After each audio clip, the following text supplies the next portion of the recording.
तो यार आज हम बनाने वाले हैं एक ट्रैक। जी दोस्तों, बिल्कुल इजी ट्रैक बनाने वाले हैं। आप खुद बना सकते हैं। अगर आप छोटा सा नन्ना मुन्ना सा बच्चा हो तो आप भी बना सकते हैं, या फिर आपका छोटा भाई वगैरह हो तो उसे भी बनाकर दे सकते हैं। तो यार वीडियो को पूरा देखना, देखने के बाद इसे ज़रूर से बना के मुझे इंस्टाग्राम पर शेयर कर देना।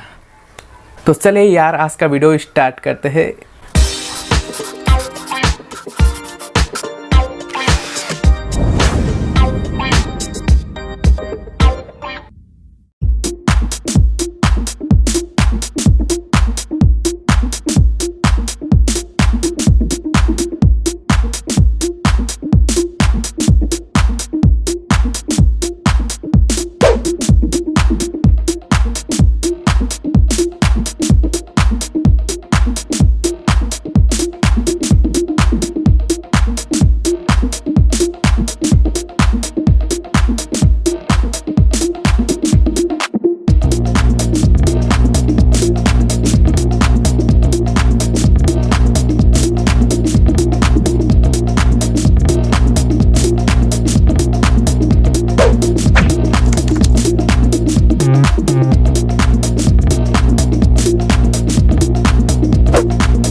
आओ, तुम लोगों को वीडियो कैसा लगा प्लीज़ कमेंट में बोल देना।